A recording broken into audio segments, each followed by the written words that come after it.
Assalamualaikum dear students, my name is Eddie and welcome to Online Academy with Eddie. Today we will study about a very important lecture. This lecture is for class 2nd year, chapter number 12, electrostatics. Topic name fields of forces.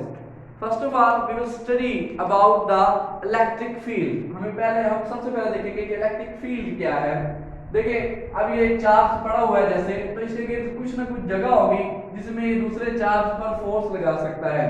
अगर आप इससे ज्यादा दूर चले जाएंगे तो ये दूसरे चार्ज को अट्रैक्ट या रिपेल नहीं कर सकता। मैं एग्जांपल देता हूं, जैसे हम दो मैग्नेट लेते हैं तो अगर एक मैग्नेट दोनों मैग्नेट करीब लेके आए तो वो एक दूसरे के ऊपर फोर्स लगाते हैं, वो एक दूसरे को रिपेल या अट्रैक्ट करते हैं। लेकिन अगर आप उनको दूर लेके जाएं तो वो एक दूसरे के ऊपर फोर्स नहीं लगाते। इट मींस उनके गिर्द कुछ ना कुछ जगह होती है जहां तक वो दूसरे मैग्नेट को रिपेल या अट्रैक्ट कर सकते हैं। अगर वो दूर रहते हैं तो उनका फील्ड जो है वो दूसरे मैग्नेट पर काम नहीं करता। In the same way charges के बारे में भी ऐसी है। जब अगर आप दो चार्जेस रखते हैं तो ये चार्ज इस चार्ज को एक खास मखसूस जगह तक खींच सकता है या रिपेल कर सकता है, उसके बाद ये इसको अट्रैक्ट या रिपेल नहीं करेगा। ठीक है। और फिजिक्स में ये देखने के लिए कि किसी चार्ज का इलेक्ट्रिक फील्ड कितना है हम इस्तेमाल करते हैं, हम यूज करते हैं एक टेस्ट चार्ज को। सबसे पहले बताओ टेस्ट चार्ज क्या होता है। टेस्ट चार्ज बेटा it is very small charge, it is known as point charge, जिसे हम पॉइंट चार्ज कहते हैं। बहुत स्मॉल चार्ज, इतना स्मॉल चार्ज होता है कि ये दूसरे चार्ज के फील्ड को डिस्टॉर्ट ना करे, उसके फील्ड को डिस्टर्ब ना करे। ठीक है। तो ये वेरी स्मॉल चार्ज। अब अगर हम इसको यहाँ लेके आएंगे तो ये इसको रिपेल करेगा। अगर इस चार्ज को हम यहाँ रखेंगे तो फिर भी ये इसको रिपेल करेगा।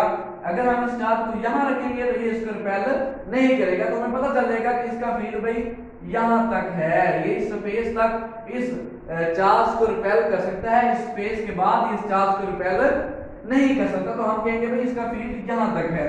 तो पहली बात हमें पता चली कि फील्ड क्या होता है। फील्ड वो स्पेस होती है, वो जगह होती है चार्ज के गिर्द जिसमें ये दूसरे चार्ज को रिपेल या अट्रैक्ट कर सकता है। तो यहीं से हम इसकी डिफाइन करेंगे।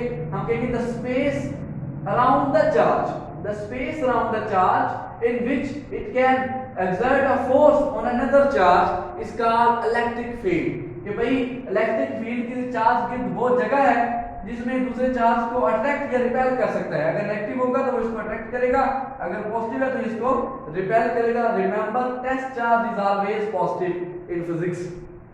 ओके।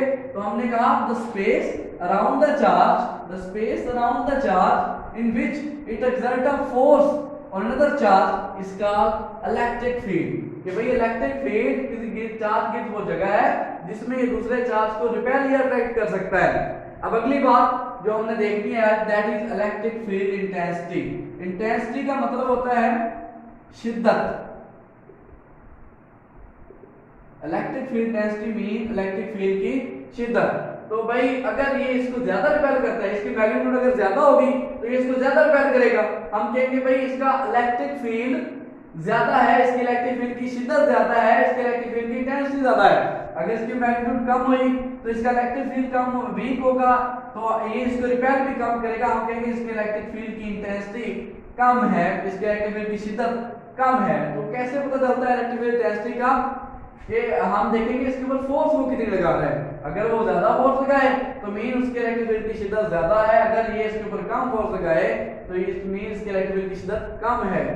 तो मीन फोर्स टेस्ट चार्ज के ऊपर कितनी लग रही है, इससे हमें पता चलता है कि किसी भी चार्ज के इलेक्ट्रिक फील्ड की इंटेंसिटी कितनी है। ठीक है। तो E is equal to F over Q naught। It means कि force per unit charge, test charge के ऊपर अगर ज्यादा फोर्स लगी तो इलेक्ट्रिक फील्ड ज्यादा इलेक्ट्रिक फील्ड इंटेंसिटी, अगर टेस्ट चार्ज के ऊपर कम फोर्स लगी तो इलेक्ट्रिक फील्ड इंटेंसिटी कम। यही से हम इसकी डिफाइन करते हैं कि the electric field intensity of a charge is defined as the force exerted by it on another charge। The electric field intensity of a charge is defined as the force exerted by it on another charge। कि भाई दूसरे charge के ऊपर कितनी force लगाता है उसे हम कहेंगे कि उसका इलेक्ट्रिक फील्ड इंटेंसिटी जो है वो इतना है। तो E is equal to F over Q naught आया। तो F हमने कल पढ़ा था as F is equal to 1 over 4 pi epsilon naught Q1 Q2 over are square, ये हमने कल पढ़ा था। आज इससे आगे चलेंगे। अब F वैसे आ गया is equal to 1 over 4 pi epsilon naught Q1 Q2 थे कल चार्जेस, तो हमने कल Q1 Q2 लिखा। आज हमारे पास चार्जेस कौन से हैं? Q नॉट, तो हम Q1 Q2 की जगह लिख देंगे Q naught over are square. अब पुट कर देंगे इसको इक्वेशन 1 के अंदर, E वैसे आ गया आपके पास इज इक्वल टू, अब ये जो F है इसकी जगह मैंने इसकी वैल्यू पुट कर दी 1 over 4 pi epsilon naught Q naught over are square divided by Q naught आ गया वैसे ही is equal to 1 over 4 pi epsilon naught Q naught over are square, division को मल्टीप्लिकेशन चेंज करेंगे तो ये उल्ट जाएगा भाई, 1 ओवर Q नॉट आ जाएगा, Q नॉट से कैंसिल, तो हमारे पास E is equal to 1 over 4 pi epsilon naught Q over are square रह गया। तो this is the expression for the electric field intensity of a charge, और अगर हम इसको वेक्टर फॉर्म लिखना चाहे, वेक्टर फॉर्म में लिखना चाहें तो ये कैसे आएगा? E is equal to 1 over 4 pi epsilon naught Q over r square r unit vector। अब r unit vector क्या है? It is directed from the charge to the test charge। ये बता रहा है कि भाई ये इसको रिपेल कर रहा है, अगर नेगेटिव होगा तो ये इनवर्ड होगा, ये राइट वर्ड इसकी डायरेक्शन होगी, ठीक है, क्योंकि ये रिपल्शन हो रही है तो r यूनिट वेक्टर की जो डायरेक्शन है वो टेस्ट चार्ज की तरफ है। तो this is the final expression for the electric field intensity of a charge. अब मैं आपको समराइज कर दूंगा कि आज हमने क्या पढ़ा। बेटा सबसे पहले आज हमने पढ़ा कि इलेक्ट्रिक फील्ड क्या होता है। हमने कहा the space around the charge in which it can exert a force on another charge is called electric field.